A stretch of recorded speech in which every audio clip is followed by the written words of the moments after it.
Assalamualaikum warahmatullahi wabarakatuh. Selamat datang di vlog Dairina. Alhamdulillah setelah 2 jam perjalanan akhirnya kami sampai di pusat kota Bursa. Masjid Agung Bursa itu penting sekali karena Bapak Ibu di seluruh dunia Masjid Agung Bursa diterima sebagai yang paling penting kelima masjid.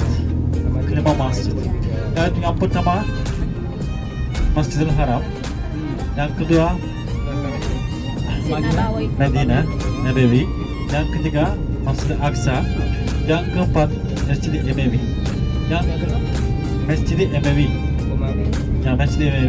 di Spanyol itu waktu Umawi, yang kerajaan Umawi. Yang kelima itu di sini Masjid Agung Bursa. Bapak Ibu, kenapa penting? Karena masjid itu penting dengan sufi dan ulama, orang yang sufi dan ulama yang kasih info tentang agama Islam, ceramah, dengan kasih ceramah di dalam.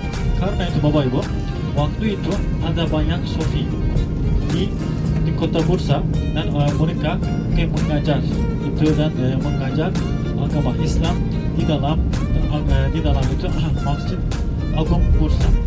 Dan karena itu Masjid Agung Bursa terima sebagai yang kelima masjid paling masjid di seluruh dunia. Di Bapak Ibu, Masjid Agung itu sebenarnya adalah gedung kompleks. Bapak Ibu, waktu Sultan Utsmania Masjid Agung selalu berada di dalam pusat kota, dan Masjid Agung juga dan dikeliling dengan sekeliling itu menjadi sebagai tempat sosial untuk rakyat, untuk penduduk di kota itu.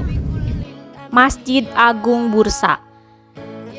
Masjid Bursa atau dalam bahasa Turki Bursa Cami atau lebih dikenal dengan Masjid Raya Bursa adalah sebuah masjid bersejarah peninggalan Kesultanan Utsmaniyah yang berada di kota Bursa, Provinsi Bursa, Turki.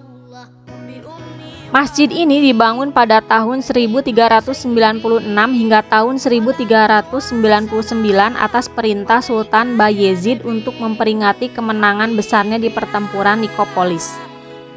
Masjid ini awalnya merupakan sebuah monumen utama arsitektur Ottoman sekaligus menjadi masjid terpenting di kota Bursa.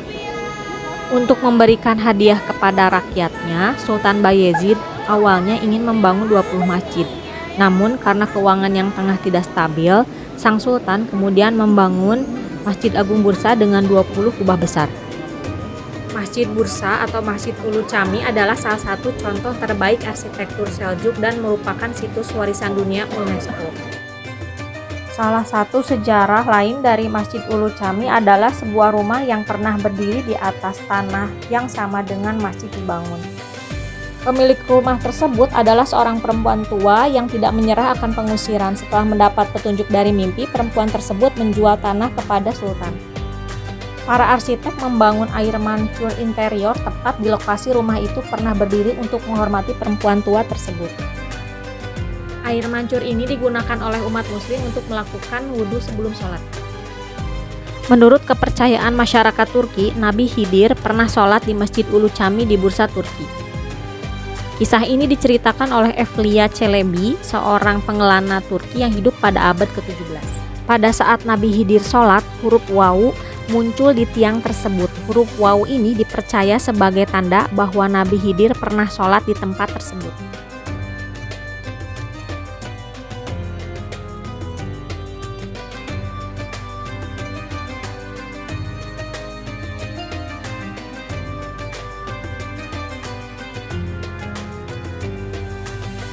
Kita lanjutkan perjalanan dari kota Bursa menuju kota Kusadasi, menempuh perjalanan selama 6 jam.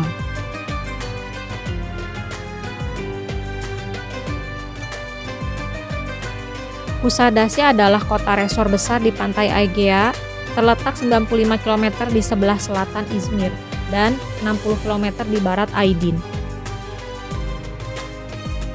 Alhamdulillah saat matahari terbenam kita sampai di hotel di Kusadasi.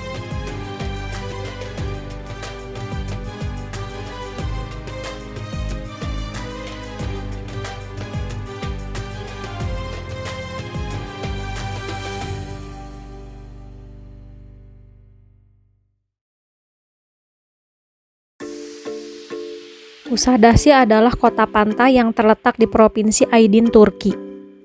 Kota ini telah menjadi tujuan wisata populer bagi wisatawan domestik maupun mancanegara. Dengan lokasinya yang strategis di tepi Laut Aegea, Kusadasi menawarkan keindahan pantai yang menakjubkan, air laut yang jernih, serta pemandangan matahari terbenam yang memukau. Sebelum melanjutkan videonya, jangan lupa like, komen, dan subscribe ya sahabat. Selain menawarkan keindahan alam dan pantai-pantai indah yang cantik, Kusadasi adalah kota yang merupakan situs arkeologi yang memadukan sejarah dan budaya.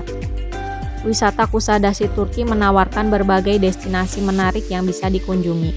Berikut beberapa di antaranya, yaitu 1. Ephesus, 2. Kuil Artemis, 3. Pigeon Island, 4. Pantai-pantai Kusadasi, 5. Kusadasi Bazar, dan 6. di Lake Peninsula National Park. Sebetulnya kita bisa melakukan berbagai aktivitas seru selama di Kusadasi, di antaranya dengan tur perahu, menjelajahi pantai-pantai tersembunyi di sekitar Kusadasi, berenang di air laut yang jernih dan menikmati pemandangan Laut Aegean yang indah. Kemudian kita juga bisa menyelam dan snorkeling, karena Kusadasi mempunyai kehidupan bawah laut yang beragam untuk melihat terumbu karang dan ikan-ikan yang cantik. Namun kunjungan kita kali ini adalah mengunjungi situs sejarah yaitu kota Ephesus. Kita akan mampir dulu ke sentra industri kulit.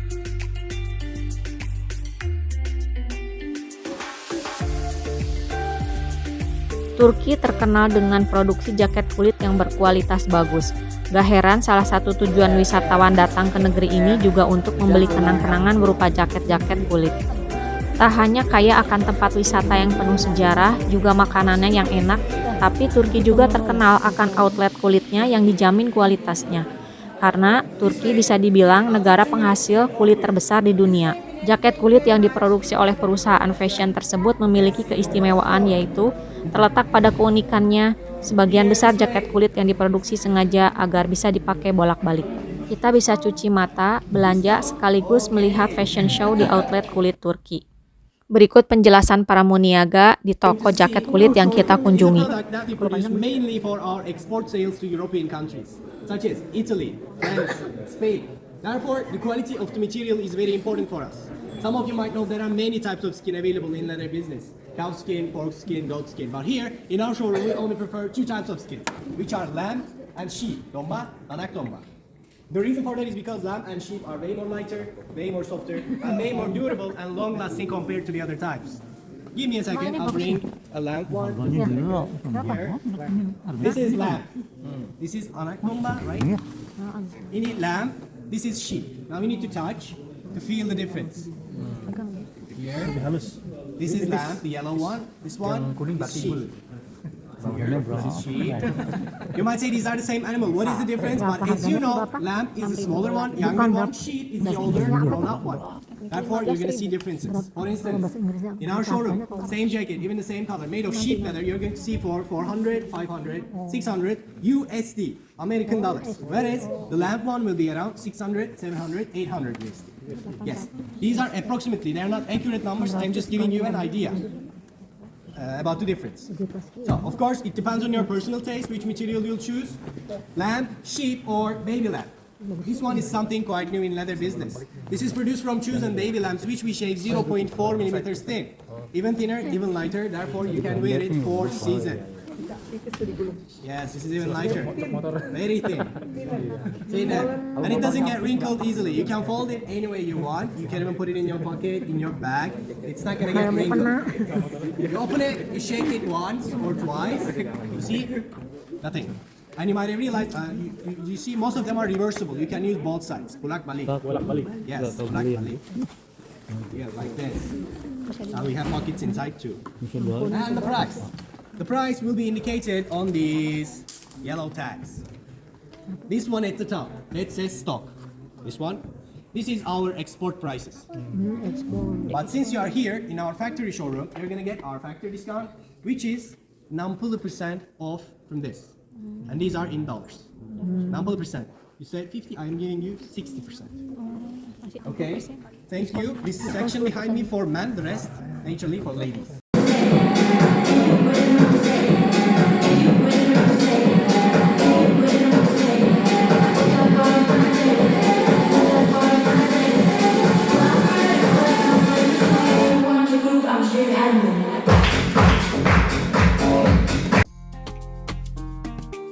Kita lanjutkan perjalanan menuju kota Yunani kuno, yaitu Efesus. Tonton di vlog berikutnya ya. Semoga perjalanan ini membawa manfaat. Wassalamualaikum warahmatullahi wabarakatuh.